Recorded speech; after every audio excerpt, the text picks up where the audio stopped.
말씀은 사도행전 8장 9절에서 24절까지 말씀, 신약성경 201페이지에 있습니다. 차이신 줄 알고 제가 받들어 공독하겠습니다. 그 성에 시몬이라 하는 사람이 전부터 있어 마술을 행하여 사마리아 백성을 놀라게 하며 자칭 큰 자라 하니 낮은 사람부터 높은 사람까지 다 청종하여 가로되 이 사람은 크다 일컫는 하나님의 능력이라 하더라. 오랫동안 그 마술에 놀랐으므로 저희가 청종하더니 빌립이 하나님 나라와 및 예수 그리스도 이름에 관하여 전도함을 저희가 믿고 남녀가 다 세례를 받으니 시몬도 믿고 세례를 받은 후에 전심으로 빌립을 따라다니며 그 나타나는 표적과 큰 능력을 보고 놀라니라.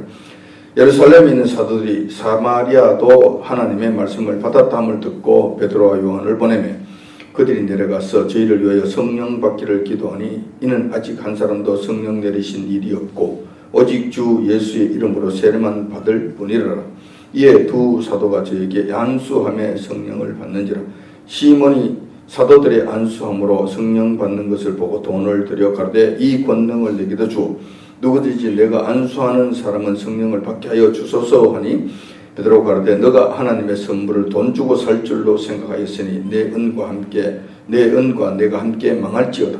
하나님 앞에서 내 마음이 바르지 못하니 이 도에는 너가 관계도 없고 분깃될 것도 없느니라. 그러므로 너의 이 악함을 회개하고 주께 기도하라. 혹 마음에 품은 것을 사하여 주시리라. 내가 보니 너는 악독이 가득하며 불의에 매인 바 되었도다. 시몬이 대답하여 가로되 나를 위하여 주께 기도하여 말한 것이 하나도 내게 임하지 말게 하소서 하니라. 아멘. 오늘 본 말씀 중심으로 해서 사마리아 성의 마술사 시몬이라는 제목으로 말씀을 나누고자 합니다. 주님을 모시고 주님을 섬기며 주님의 보호하심 가운데 사는 것은 성도들의 소원이라 할 수 있을 것입니다. 하지만 성도라 해도 이러한 삶을 소원하는 성도라 하더라도 삶을 살아가다가 보면은 이런저런 어려운 일을 겪는 경우가 있습니다. 있는 정도가 아니라 많이 있습니다. 이럴 때 우리는 좌절하기도 하고 슬럼프에 빠지기도 하고 심하면 우울증에 걸려서 괴로워하기도 합니다. 또한 반대 현상도 있습니다. 주님을 향한 열심히 불타올라서 이런저런 주님의 일을 하고 싶은 마음이 일어날 때도 있다는 것입니다. 몸된 교회를 섬기고 있기는 한데 어떻게 하면 잘 섬길 수 있을까? 효과적으로 할 수 있을까? 지치지 않고 맡은 사명을 잘 감당할 수 있을까? 이런 마음으로 가득 찰 때도 있다는 것입니다. 이럴 때 우리는 어떻게 해야 하나? 어떻게 해야 이런 일들을 잘 극복해 갈 수 있을까? 다시 말해서 슬럼프에 빠질 때는 어떻게 해야 하며 내가 사명에 관한 불타오르는 심령이 있을 때는 어떻게 해야 될 것인가? 이럴 때 성경은 너희 힘으로 하려고 하지 말고 너희 능력으로 어려움을 극복하려고 그러지 말고 전능하신 하나님 보혜사 성령님을 의지하라고 말씀하십니다. 보혜사 성령님께서 함께 하시면 낙심하거나 좌절할 일이 없습니다. 뿐만 아니라 보혜사 성령님께서 함께 하시면은 사명에 관한 불타오르는 심령이 되었을 때 그 일을 쉽게 할 수 있고 기쁨으로 할 수 있고 많은 효과를 볼 수 있는 능력 있는 일들을 할 수 있는 그런 일들이 일어난다는 것입니다. 그분께서 도와주시면 불가능한 일이 없습니다. 성령님의 도우심과 함께 하심이 있으면 모든 일이 쉽게 해결되고 능률적으로 이루어진다는 것입니다. 반면에 그런 가운데 늘 따라다니는 보너스가 하나 있는데 그것이 늘 우리의 기쁨과 즐거움과 넉넉함으로 우리 심령이 채워진다는 거예요. 이러면서 이런 모든 일들이 넉넉하게 이루어진다는 거예요. 자, 그렇다면은 우리 문제의 핵심은 이제 알아졌습니다. 성령님의 도우심이 절대적인 관건이라는 거죠. 성령님의 도우심이 우리에게 있으면은 모든 문제가 해결된다는 거예요. 슬럼프에 빠지든 우울증에 빠지든 이런 문제 해결되고 우리 열심히 불타오를 때도 모든 그것을 효과적으로 능률적으로 할 수 있는 이 모든 일들이 해결된다는 거예요. 따라서 오늘은 성령님에 관한 말씀을 드리고자 하는 것입니다. 신약 성경을 보면 성령님을 잘못 알고 덤비다가 크게 혼난 경우가 있는 반면에 성령님의 능력을 힘입은 자들의 능력 행함도 있습니다. 이러한 성령님은 정말 불과 같았어. 정말 칼과 같았어. 잘못 덤비면 우리가 화를 당할 수 있고 그분을 잘 대하면은 무한한 은혜를, 무한한 능력을 우리가 힘입을 수 있다는 거예요. 성경 말씀 보면 이런 말씀들이 있다는 것입니다. 그래서 이러한 경우를 우리는 본문을 통해 한번 살펴보고 어떻게 하면 우리가 성령님을 통해 성령님을 우리 마음에 모시고 또한 성령님을 우리 가슴에 가득 차게 할 수 있는지 여기에 대해서도 한번 알아보고자 하는 것입니다. 오늘 본문에 보면은 성령님을 잘못 알고 덤비다가 크게 화를 당한 자가 있습니다. 이 사실이 기록되어 있습니다. 오늘 본문 말씀이 그러한 것입니다. 오늘 본문 말씀의 배경을 보면은 빌립 집사님이 나오십니다. 이 빌립이라는 사람은 예수님이 12제자 중에 한 사람, 그 빌립이 아닙니다. 초대 예루살렘 교회에서 구제하는 일에 쓰임받기 위하여 세운 7명의 집사가 있습니다. 그 중에 한 분이 바로 이 빌립이라는 분이십니다.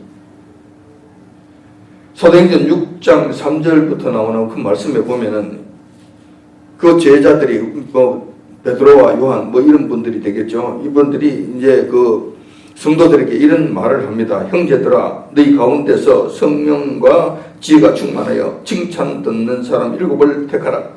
우리가 이 일을 저희에게 맡기고 우리는 기도하는 것과 말씀 전하는 것을 전무하리라 하니 온 무리가 이 말을 기뻐하여 믿음과 성령이 충만한 사람 스데반과 또 빌립과 브로고로와 등등 안디옥 사람 니고라를 택하여 사도들 앞에 세우니 사도들이 기도하고 그들에게 안수하니라. 이렇게 해서 7 집사님이 세워지게 되는 거예요. 그리고 이 집사님들은 구제하는 일들을 맡게 됩니다. 다시 말해서 교회 모든 사무들을 맡아 관장하는 그런 일들을 하게 됩니다.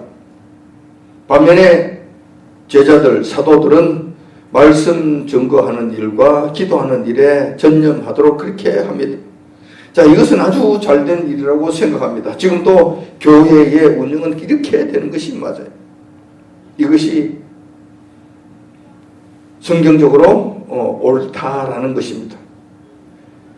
그래 아무튼 이런 일이 있고 난 다음 얼마 지나지 않아서 예루살렘에 큰 박해가 일어납니다. 제사장들과 바리새인들, 즉 종교 기득권 세력들이 이 새로 시작된 예수님의 교리, 그리고 이 성도들, 이 신약 교회, 이 백성들을 탄압하고 그들 비판하는 이런 일들이 일어나게 됩니다. 이 결과 스데반 집사님이 순교하는 사건이 발생하게 됩니다. 돌로 쳐 죽임으로 말미암아 그들은 우리 주님을 따르는 모든 세력들을 완전히 제하해버리려고 덤벼드는 것입니다. 자, 이런 일이 발생하게 되니까 많은 성도들과 집사님들이 그 박해를 피해서 사방으로 흩어지게 됩니다. 그때 빌립 집사님은 그 박해를 피해서 사마리아 성으로 가게 됩니다. 이 사마리아 성은 구약시대 북이스라엘의 수도였습니다. 여러분들이 잘 아시는 바와 같아요. 북이스라엘이 아수르에 의해서 망하고 난 다음에는 이 사마리아 성이 황폐화되게 됩니다. 사마리아 성에 살던 이스라엘 백성들은 끌려서 아수르 제국의 여러 곳에 그냥 흩어져 버리게 되고 그 대신 아수르 백성들이 점령군처럼 사마리아 성 일대에 들어와 살게 됩니다. 일제시대 때 일본 사람들이 우리 국내에 들어와서 모든 전권을 행사하고 모든 권리를 행사하는 것과 비슷한 그런 양상이었어요. 자, 이렇게 되니까 사마리아 성은 유대인들의 땅이 아니고 유대인들의 다른 민족이 사는 그런 장소가 아니고 아수르 사람들과 여러 사람들이 서로 섞여 사는 그런 혼혈 지역적 쪽으로 변하게 됩니다. 자, 그러니까 이런 상태가 예수님 오시는 그때까지 그런 현상이 일어나게 된 거예요. 그래서 유대인들은 사마리아 성에 사는 사람들을 인간 취급을 하지 않았던 것입니다. 물론 그들에게는 유대인의 피가 어느 정도 흐르기는 흐르렀지만은 이게 잡족이 되다 보니까 그들은 유대인으로 인정하지 않았다는 거예요. 그래서 만나지도 아니한 거예요. 악수도 하지 아니한 거예요.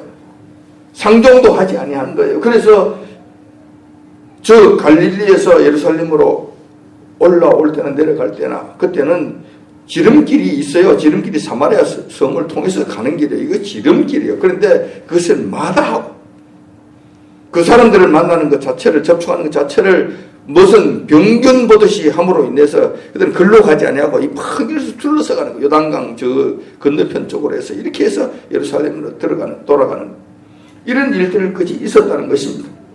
그런데 이 빌립 집사님은 박해를 피해서 간다고 그냥 도망을 갔는데 뭐 그렇다 보니까 아주 지름길로 안 달려갔겠습니까? 달려가다 보니까 사마리아 성까지 이르게 된 것입니다. 그래서 사마리아 성에 이르게 되니까 이 빌립 집사님은 충만한 복음의 열정으로 주민들을 대상으로 가만히 있지 못하고 복음을 또 전하게 됩니다. 만나는 사람마다 복음을 전하게 돼요. 처음 신앙을 접하게 되고 우리 성령님의 충만함을 누리게 되면은 사람이 가만히 있지는 못해요. 만나는 사람마다 이 복음을 전하려고 막 난리가 나는 거예요. 이런 현상들이 일어나게 되는 거예요. 빌립 집사님이 이제 이런 상황이 되었다는 거예요. 그래서 그가 사마리아 성에 가서 그 백성들에게 그냥 복음을 만나는 사람마다 복음을 전하는 이 일을 행한 것이었습니다. 자, 그런데 그 사마리아 성 안에는 이상한 영적 존재가 하나 살았는데, 영적 존재라고 하니 또 뭐 좋은 사람으로 여길 수 있겠지만 영적인 영에는 성령님과 같이 좋으신 분이 있는 반면에 악령과 같이 귀신들도 있는 거예요. 근데 이 사마리아 성 안에는 그동안 유대인들과의 접촉이 거의 없었잖아요. 유대인들과의 접촉이 거의 없는 상태에서 오랜 기간 몇백 년 흘러왔잖아요. 자, 이렇게 되다 보니까 그들은 하나님의 말씀을 듣지도 못하고 보지도 못하게 됩니다. 가르쳐주는 사람도 없게 돼요. 가르쳐주지 않으니 알지 못하게 됩니다. 하나님 말씀을 알지 못하니 하나님을 섬기는 삶을 살지 못하게 됩니다.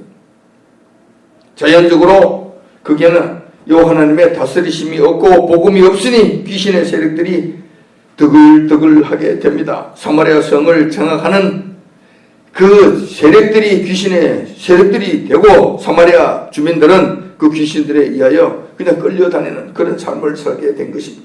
귀신들의 지배 속에서 사는 그런 삶이 됐다는 거예요. 그런데 그 귀신에 끌려가고 귀신의 지배 속에서 사는 그 삶 자체가 자기네들은 귀신에 의해서 괴로움을 당하고 있다는 이 사실조차도 알지 못하고 그렇게 살아간 거예요. 그런 귀신들의 지배 속에 삶을 살고 있는 그 사마리아 성, 그 성 중심에 시몬이라고 하는 마술사가 있었던 것입니다. 이 마술사 시몬은 우리말로 한다면 점쟁이 또는 남자 무당 정도 되는 자였습니다. 점도 치기도 하고 뭐 마술을 행하기도 하고 뭐 이런 조그마한 병 같은 거 고치기도 하고 뭐 조금 신기한 일도 조금 행하고 뭐 이런 자였던 것 같아요. 그런데 이 시몬은 귀신의 힘을 입어서 이런저런 일들을 행한 것입니다. 신기한 일들을 좀 행한 것입니다. 그러자 사마리아 성 주민들이 모두 마술사 시몬을 우러러보고 또 그들의 그의 능력이 있는 것을 보고 놀라기도 하고 그러다 보니 나보다도 능력이 있는 사람이니 그러니 그 사람을 존경하고 그 사람을 따르며 그 사람 말에 순종하면서 그렇게 살았던 것입니다. 이사하고 싶은데요. 날짜 좀 정해주시오. 오늘 10일 날 이사를 하려고 합니다. 어떻겠습니까? 안 되지. 10일 날 안 되지. 10일 날 가면 안 돼. 13일 날 가야 돼. 10일 날 가면 큰일 나. 남쪽에 따뜻한 데 가서 집을 사서 이사를 하려고 하는데 괜찮겠습니까? 아니야, 너는 남쪽으로 가면 망하는 거야. 서쪽으로 가야 돼. 서쪽에 그 부가 있다 그래서 서쪽에 내가 금덩어리를 봤거든. 나 서쪽으로 가면 복이 있는 거야. 뭐 이런 식으로 결혼하는데 길이를 한 좀 잡아주옵소서. 근데 그게 또 전부 다 그냥 되겠냐고 갈 때마다 뭐 또 내놓고 해야 되잖아요. 자, 이런 식으로 살았다는 거예요. 이런 식으로 살았다는 거예요. 우리 집에 갑자기 무슨 우리 애가 갑자기 뭐 말도 뭐 특별한 일도 없는데 시름시름 말다가 지금 누워있는데 지금 큰일 났습니다. 어찌하면 좋겠습니까? 야, 이거 큰일 났네. 이거 액땜해야 돼. 그럼 어떻게 해야 됩니까? 부적을 써야 되지. 부적 얼마인데요? 부적이 500만 원짜리도 있고 1000만 원짜리도 있는데 요즘 500만 원짜리는 거의 쓰는 사람이 없어. 그건 왜냐면 효과가 별로 없거든. 그래서 좀 한다는 사람들 한 2000만 원짜리 다 쓰고 그래. 그러면 돈은 없는데 어떻게 하면 좋겠습니까? 그러면 요번에 특별히 너 그렇게 한다 그러니 너 참 불쌍하고 저번에 내인데 와서 이런 거 저런 거 하고 했으니 좋아, 알았어요. 요번에 2000만 원짜리를 750만 원 해줄 테니까 그래. 아이고 감사합니다. 써가지고 별빨 갖다 붙이고 이렇게 사는 거야. 이렇게 사는. 그러면 그 애가 병이 낫나? 물론 조금 나을지도 몰라요. 조금 차도가 있을지도 몰라요. 귀신이 장난을 쳐서 좀 낫게 해줄지도 몰라요. 그러면 하도 용하고 이 난리가 났으니 그게 푹 빠지게 되는 거예요. 그 마술사 시몬이 하라는 대로 다 하는 거예요. 하라는 대로 다 하는 거예요. 이런 지배 속에서 살게 되는 거예요. 근데 근본적으로 그 문제가 해결되느냐? 근본적으로 복을 얻게 되느냐? 근본적으로 그 마술사 시몬이 말한 대로 되느냐? 안 되지. 귀신은 한계가 있잖아요. 능력에 한계가 있잖아요. 절대 자기 마음대로 할 수 있는 일이 무한하지 않잖아요. 뿐만 아니고 귀신은 본성상, 본질상 선한 일을 할 수가 없어요. 본질상 안 되는 거예요. 그러니까 거기에 매여 사는 사람들 특징을 보면은 항상 고달퍼요. 항상 불편해요. 항상 마음이 괴로워요. 항상 마음이 불안합니다. 그리고 그 하는 일들이 잘 되는 것이 아니라 결국은 가면 다 망에 자빠지는 거예요. 귀신의 장난 속에 전부 다 점점 구렁텅이 그냥 죽음의 길로 들어가게 되는, 망하는 길로 가게 되는 거예요. 좀 시간을 두고 보면 우리가 그 사실을 분명히 알게 됩니다. 그 영혼, 그의 가정사, 재물이 망하는 것은 말할 것도 없고 영혼까지 피폐해져서 결국은 그 사람은 살지 못하는 이상한 사람으로 변하게 되는 거예요. 마술사 시몬이 지배하고 있던 이 사마리아 성이 바로 이러한 삶 가운데 살았다는 거예요.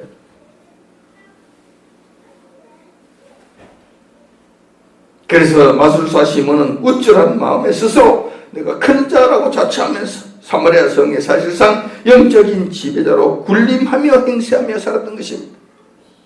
안 되지 그러면 안 되는 거예요. 이 사람 되지 그러면 안 되는 것도 되는 거예요. 이렇게 되는 거예요. 그래서 지 스스로 안 돼. 나는 이 큰 자야. 큰 자라는 말의 의미가 무엇입니까? 대단한 사람, 큰 인물인 채 하면서 살았다는 거예요. 실질적으로 뭐가 큰 인물인가? 큰 인물 아니죠. 대단한 사람인가? 대단하지 않지요. 능력 있는가? 능력 없지요. 아무것도 없지요. 근데 이렇게 살았다는 거예요. 자, 이때 이런 상황 가운데서 빌립 집사님이 사마리아 성에 갔다는 거예요. 마술사 시몬이 왕도를 타고 있던 그 사마리아 성에 빌립 집사님이 찾아오셨다는 것입니다. 그리고 모든 백성들을 대상으로 복음을 전합니다. 그 거짓에 온전히 속아서 붙잡혀 있던 그들에게 참 빛 되시고 참 진리 되시는 그 말씀을 그들에게 전하시는 거예요.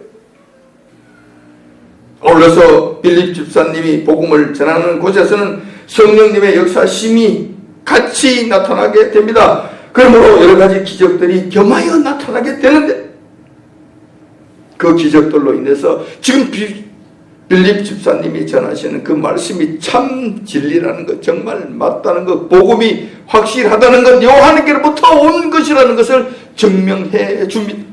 이 기적이 그것을 증명해 주는 거예요. 그 백성들이 너무나 무지하고 너무나 불쌍한 상황에 매여 있기 때문에, 귀신들에 의하여 매여 있기 때문에 이것을 풀어주시기 위해, 그 깨우쳐 주시기 위하여, 이 거짓의 눈을 뜨게 해 주시기 위하여 진리의 말씀도 전했을 뿐만 아니라 그 진리의 말씀과 더불어서 나타나는 그 역사들을 함께 해 주셨다는 거예요. 빌립 집사님을 통해 나타나는 기적들은 일어나는 거예요. 많은 사람들이 이 말씀을 듣게 되고 그 말씀에 따라 변화되기도 하고, 그리고 그런 것은 마음의 변화를 일으키는 것이고, 외형적으로 나타나는 기적들은 이런 거예요. 많은 사람들에게 붙어있던 더러운 귀신들이 크게 소리 지르며 떠나가는 역사가 나타났다는 거예요. 빌립 집사님이 나타나서 예수 그리스도의 이름으로 하면 귀신들이 그냥 막 정신없이 소리 지르고 떠나고 난리가 나는 거예요. 그동안 귀신 천국이었잖아요. 귀신이 무슨 주인 없는 그 쌀창고에 쥐새끼들이 지 마음대로 막 호닥닥거리고 돌아다니던 그런 곳, 그런 상태에서 어마어마한 고양이가 확 나타나니까 그냥 쥐들이 그냥 정신없이 다 도망가는 것처럼 이런 현상들이 일어난 거예요. 성령께서 역사하시고 성령께서 나타나시니까 귀신들이 그냥 견디지를 못하고 소리를 지르고 떠나가는 역사가 나타났다는 것이 지금도 마찬가지, 똑같은 일이 지금도 벌어집니다. 하나님의 사람들에게 하나님께 예배드리는 이 거룩한 장소에 들어왔을 때 귀신들이 감당치를 못합니다. 소리 지르고 떠나갑니다. 견디지를 못하고 도망간다는 것입니다. 뿐만 아니라 많은 중풍병자들과 안전뱅이들이 일어나는 일들이 일어나는 거예요. 자, 안전뱅이를 고치는 이런 일들은 이 마술사가 할 수 있는 일이 아니에요. 귀신들이 할 수 있는 영역이 아니에요. 불가능한 것이지. 만약에 마술사 시몬이 그것을 고칠 수 있는 능력이 있었다면 그 사마리아 성 안에는 안전뱅이가 없어야지. 중풍병자도 자기가 고칠 수 있었다면 병자가 그 사마리아 성에 없어야지.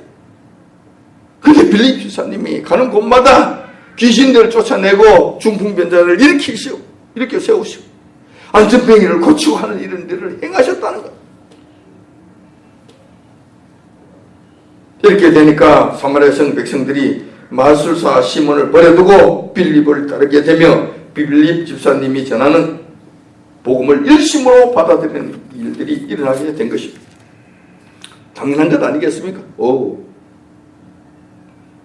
빌립 집사님하고 이 시몬, 마술사 시몬하고 이렇게 보는 거예요. 그전까지 이 사람이 큰 자였고 대단한 건 맞는데 빌립 집사님 오셨어. 안경도 끼고 가방을 하나 들었는데 조그마한 가방을 하나 들고 그렇게 덩치가 큰 것도 아니고 그 사람이 그렇게 힘이 있어 보이는 것도 아니고 그리고 하고 우락부락하게 생긴 것도 아니고 그냥 가늘프게 그냥 가늘하게 생기셨는데 그냥 만면에 그냥 웃음을 띠시고 얼굴 환하시고 그냥 힘도 없으신 것 같고 별로 볼 일이 없어 보이시는데 이분이 그냥 주여 하면 귀신이 소리 지르고 떠나가는 거야. 그분이 불쌍히 여기시고 안전뱅이 손을 잡고 이렇게 하시면 예수 그리스도의 이름으로 명하노 일어날지어다. 그 안전뱅이가 불가능한 그 안전뱅이가 벌떡 일어나는 일이 일어난단 말이에요. 그러니 그 백성들이 보잖아요. 사마리아 성 백성들이 이러한 일을 한 번도 보지 못했던 백성들이 정신이 하나도 없는 거. 네가 마술사 시몬 한 번 보고 빌립 집사님 한 번 보고 이거 한 번 보고 비교해보니 이건 아니지. 이건 완전히 이거는 여기에 갖다 대지도 못할 정도로 약한 거야. 별 볼 일 없는 귀신이지 성령님이지 분별할 수 있는 입장까지는 가지는 못했고 그저 누가 더 큰 것만 이것만 본 거예요. 빌립 집사님 훨씬 더 크다. 이거는 비교할 수 없는 능력이 있고 권세가 있으시다. 그러니까 우리 쪽이 다 쫓아가는 거예요. 큰 자가 이제 바뀐 거예요. 그때까지는 마술사 시몬이 큰 자였는데 빌립이 그 성에 옴과 동시에 옴으로 인해서 그 큰 자의 자리가 이제 바뀌게 된 거예요. 거기서부터 빌립 집사님 옮겨지게 된 거예요. 빌립 집사님이 물론 내가 큰 자라고 떠들지는 않았겠죠. 백성들의 쏠림 현상이 전부 다 버려두고 이쪽으로 나가버린 거예요. 그리고 빌립 집사님이 말씀하신 것이 옳습니다. 그리고 따라가고 이렇게 된 거예요.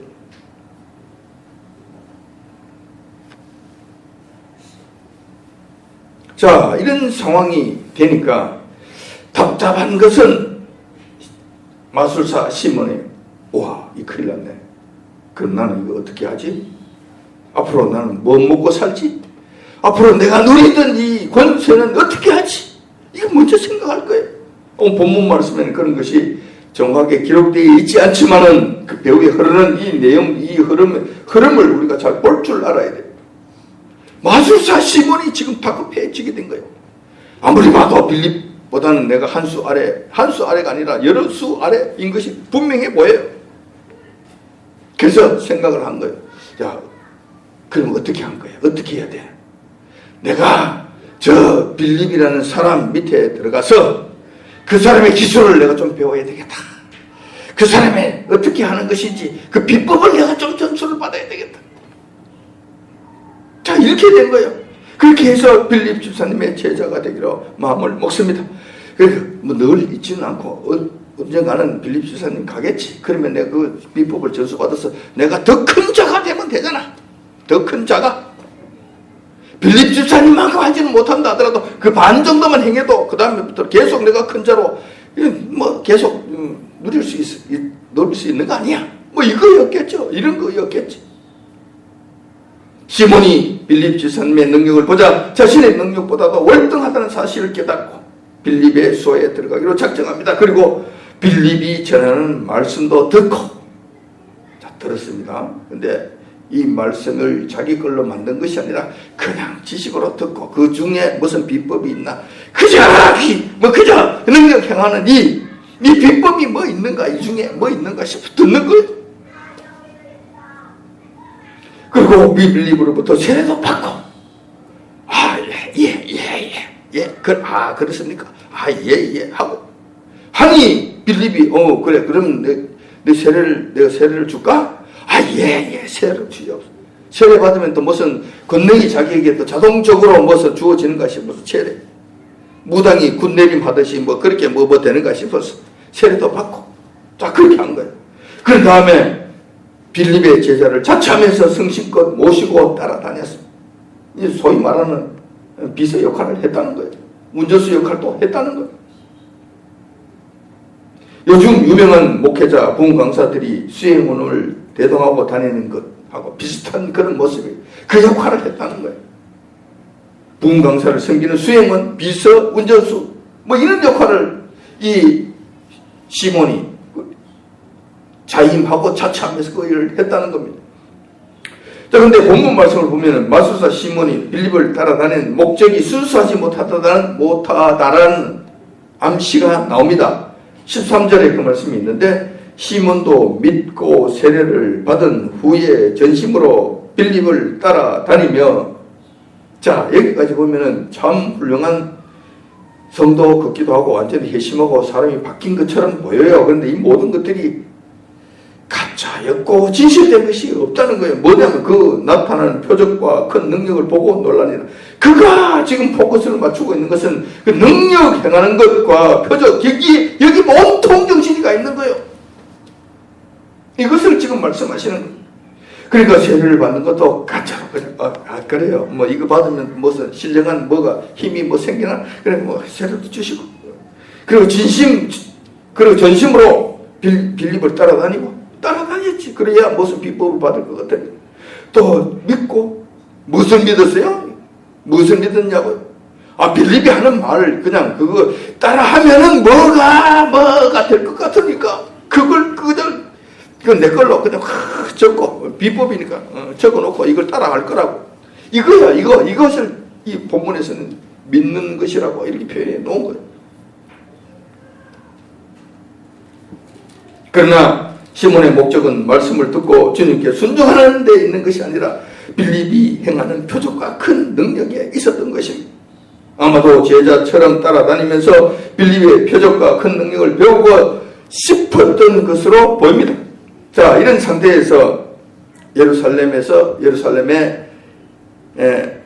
예루살렘으로부터 베드로와 사도 요한이 그 사마리아 성을 방문하는 사건이 발생하게 됩니다. 왜 이렇게 되느냐 하면은 사마리아 성에 빌립 집사님이 쫓아가셔서 복음을 전했더니만 그 사람들이 복음을 받아들이고 그냥 따라다니고 그 주님을 믿겠다고 그러고 사마리아 성이 그냥 그게 복음화가 되는 거예요.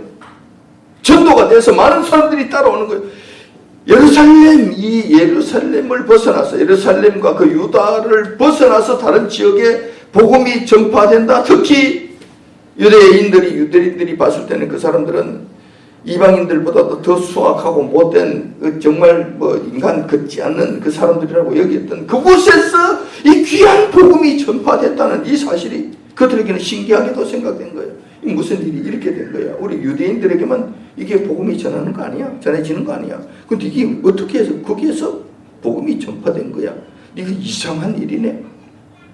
그러니까 그 예루살렘에 있었던 제자들이 사도들이 이제 회의를 한 겁니다. 이게 어떻게 된 거야? 그러니까 가서 한번 확인해 보자. 이 가짜가 왔는지 진짜인지. 빌립 집사님을 보냈는 빌립 집사님이 가셨다고 그러는데 그 집사님이 바르게 복음을 전한 것인지 안 그러면 가짜를 전한 것인지 한번 확인해 보자.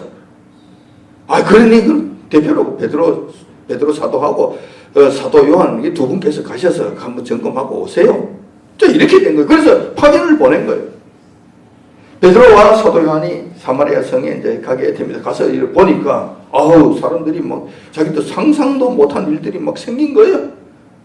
성의 주민들이 빌립을 중심으로 해서 예수 믿겠다고 막 난리가 난 거예요. 한두 사람이 아니라 여러 사람이 따라다니고 빌립 옆에는 완전 비서로서 마술사 시몬이 가방을 들고 따라다니면서 난리가 난 거예요.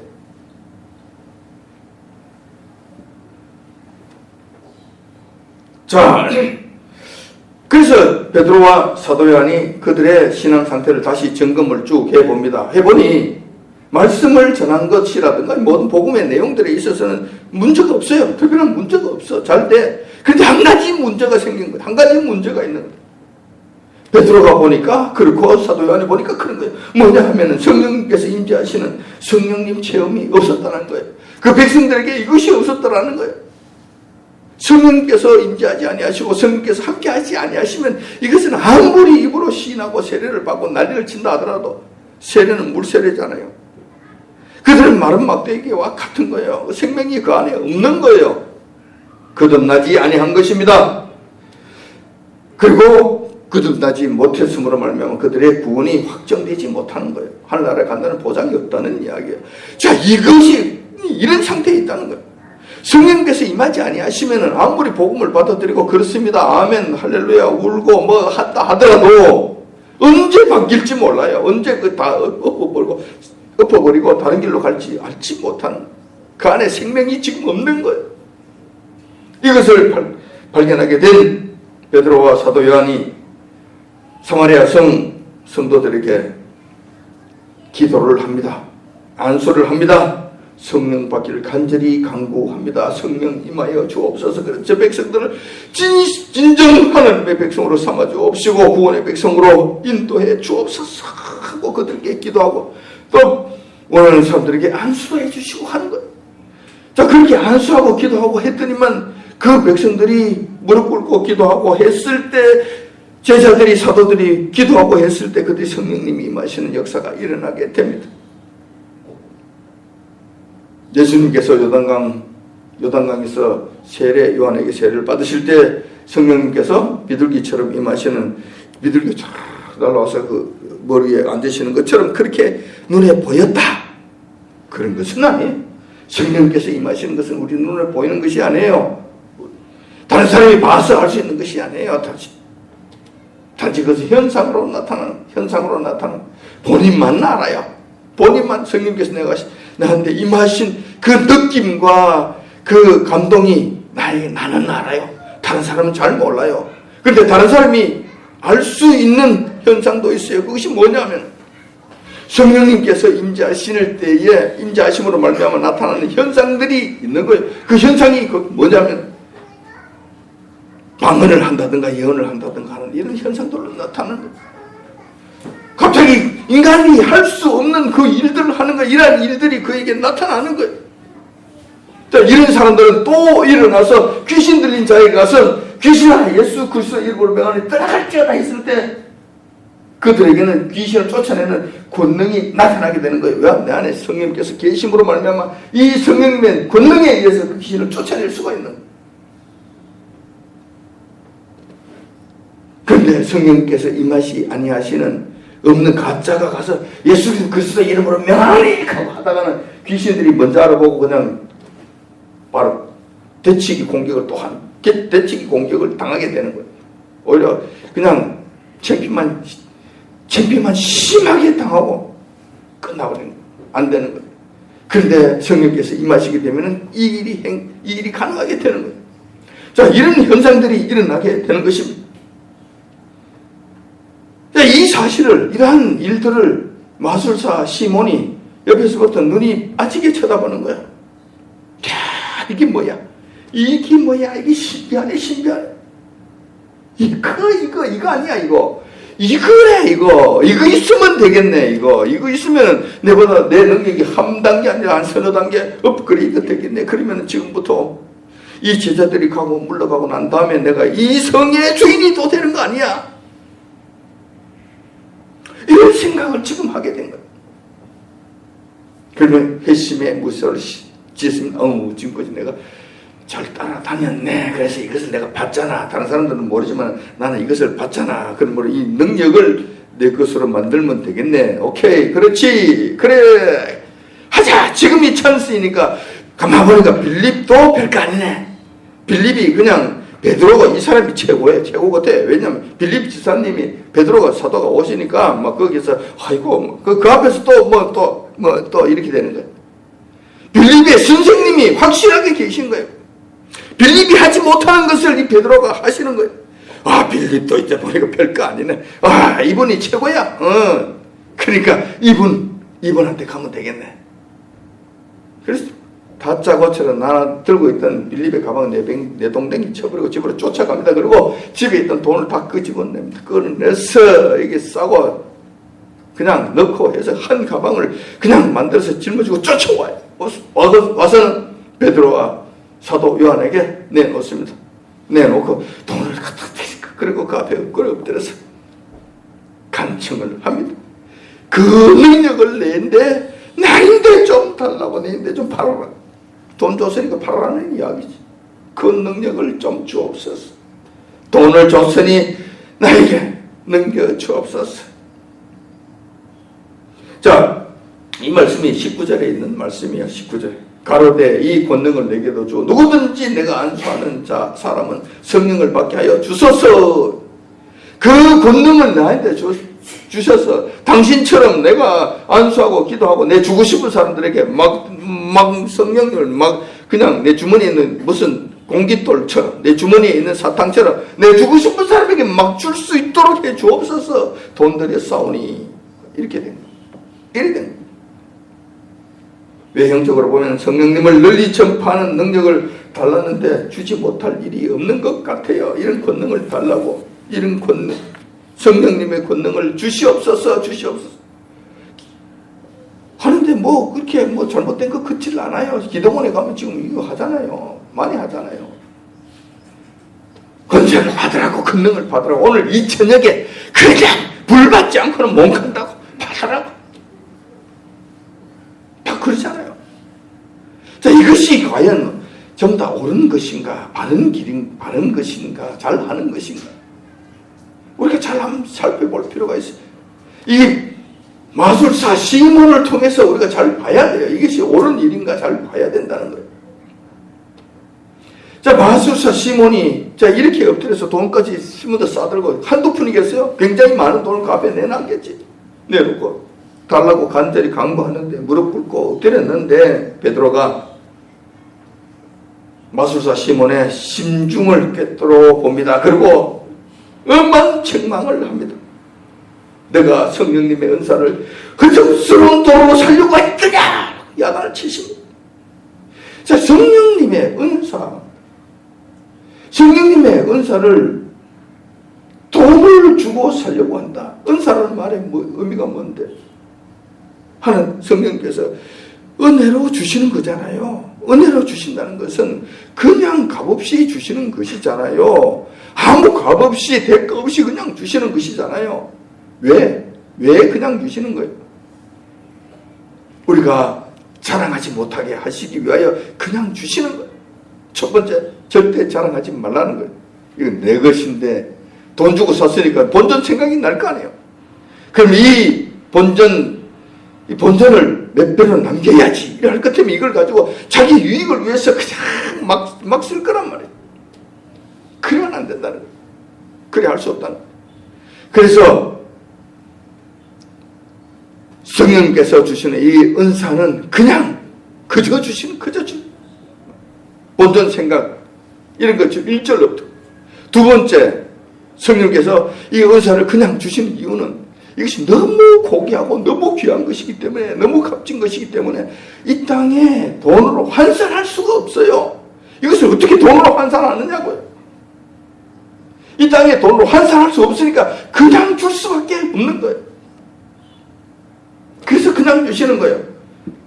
그런데 이 마술사는 이것을 제대로 알지 못하고 성령님의 은사를 허접스러운 돈으로 살려고 했다는 점에서 엄청난 엄중한 책망을 받게 됩니다.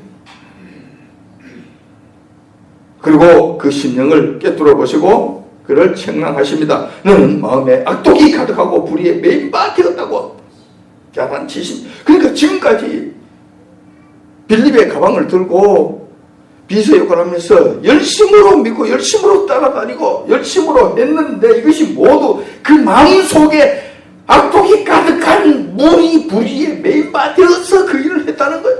그런 식으로 했다는 거예요. 베드로 눈에 그대로 다 들켜버린 것이죠.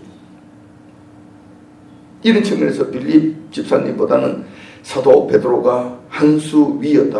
한 수, 두 수 이렇게 이야기하는 것은 조금 이상한 일이긴 했지만은 베드로의 눈에는 이것이 보이는 그런 은사가 있었다는 거예요. 그래서 이것을 꿰뚫어 보시면서 그것을 지적을 하시는 거예요. 성령님은 거룩한 영이시기 때문에 이러한 죄악 가운데서는 임하시지 아니하신다는 겁니다.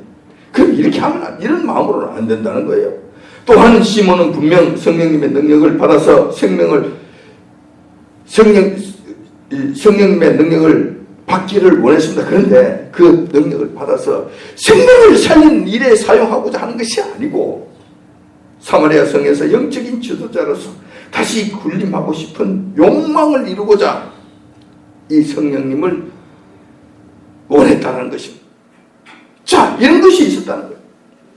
이러한 문제들로 인해서 마술사 시몬 베드로부터 너가 하나님의 선물을 돈 주고 살 줄로 생각하였으니 내 은과 내와 함께 망할지어다는 저주를 받게 될 것입니다. 죽을 뻔한 것이요. 죽을 뻔한 것이죠. 이 말씀이 그대로 임했으면 마술사 시몬은 그냥 죽었을 겁니다. 죽는 정도가 아니라 영원한 멸망에 들어갔을 겁니다. 지옥 간다는 이야기죠. 그러나 22절에 보면 너의 이 악함을 회개하고 주께 기도하라. 혹 마음에 품은 것을 사여 주시리라. 여기서 우리가 여기서 시몬 이 마술사 이 시몬은 아마 회개하고 구원의 길로 들어갔지 않았나 하는 이런 생각을 해보게 됩니다. 24절에 보면 시몬이 대답하여 가로되 나를 위하여 주께 기도하여 말한 것이 하나도 내게 임하지 말게 하소서 하니라. 그리고 난 다음에 그 뒤에 결과는 아무 말씀이 없어요. 성경에서는 이가 구원을 받았느니 회개하였느니 한금 멸망하였느니 이런 말씀이 지금 없습니다. 하지만은 제가 봤을 때 마술사 시몬은 회개하고 아마 저주의 대상은 되지 않는 그렇게 됐지 않았나 이렇게 생각을 해봅니다. 어떻게 됐을지 확실치는 않지만 내가 이렇게 예상은 해볼 수 있다는 것입니다. 아무튼 우리가 신앙생활을 풍성하게 하고 능력있게 하기 위해서는 보혜사 성령님의 도우심이 절대적으로 필요합니다. 위에서 살펴본 바와 같지 않습니까? 엄청난 능력이 행해지고 능력이 나타나기 때문에 우리가 행하는 일들이 쉬워요. 복음을 전하는 일도 쉬워요. 일을 하는 것도 쉬워요. 이렇게 된다는 거예요.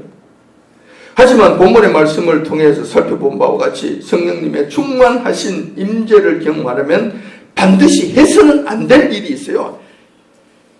해서는 안 될 일이 최소한 세 가지가 있는 거예요.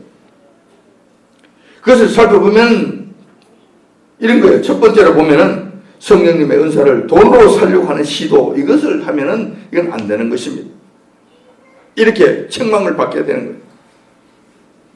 물론 돈도 안 되지만은 그 어떤 대가성 지불도 안 됩니다. 즉 물물 거래하겠다는 이거는 안 되는 거예요. 이런 생각 발상 자체가 지금 안 되는 거예요. 내가 뭐 이렇게 했으니 주옵소서. 기도원 같은 데 가서 기도원에서 너 그렇게 해서 받을 수 있을 것 같아. 뭐 이렇게 해서 그걸 받을 수 있을 것 같아.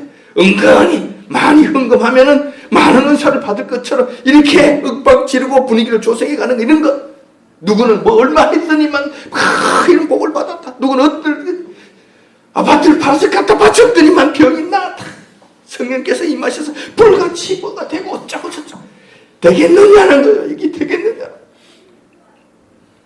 이런 것은 안 된다는 거예요. 그 어떠한 것도 물물거래 형식으로 뭐 대가를 지불하고 성령 은사를 받겠다는 이런 생각을 하시면 안 되는 거예요. 절대로 안 되는 거예요.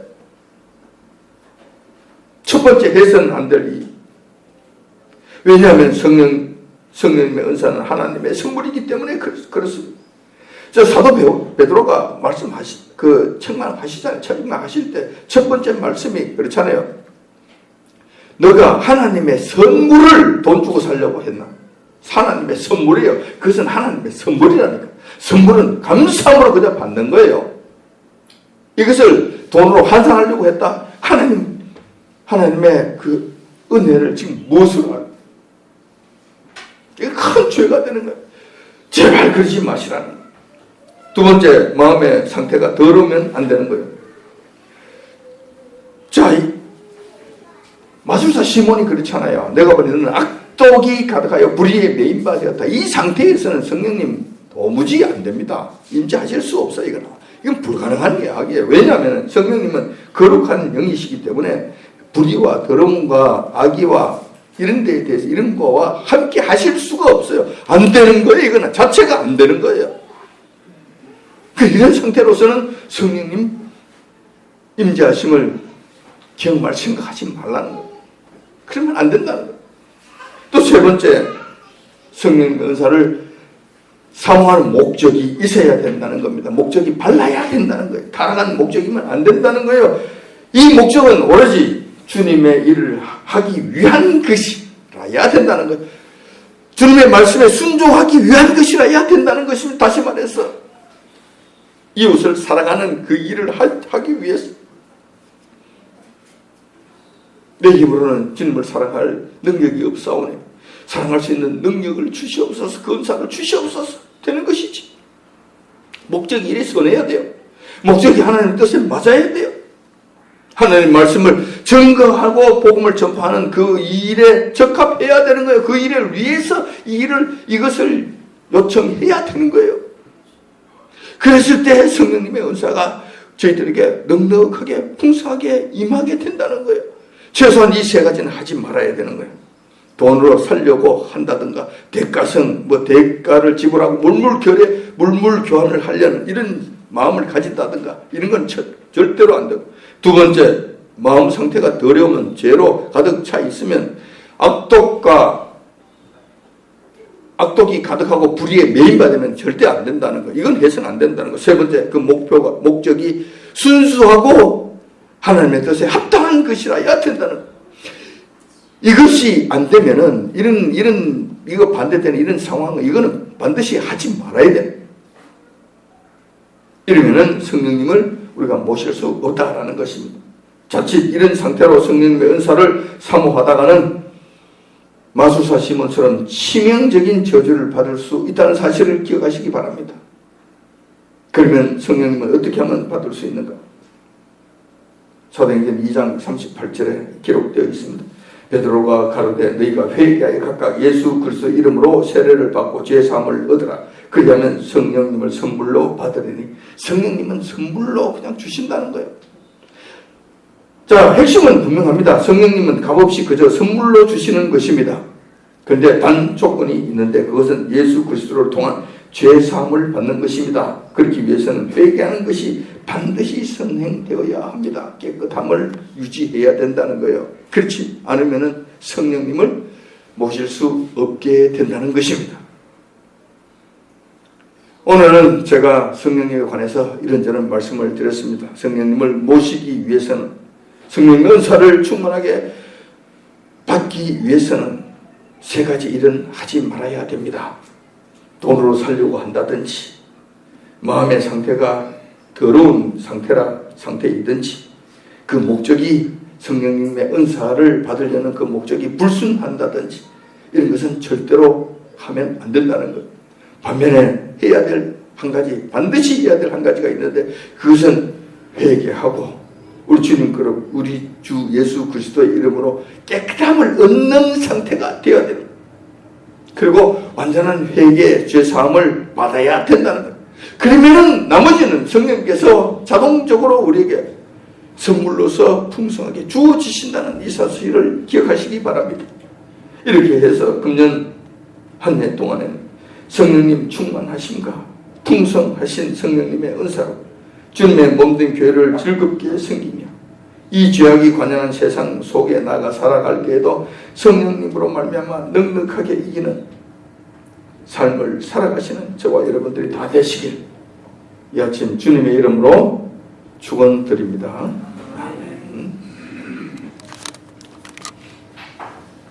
네. 기도하겠습니다.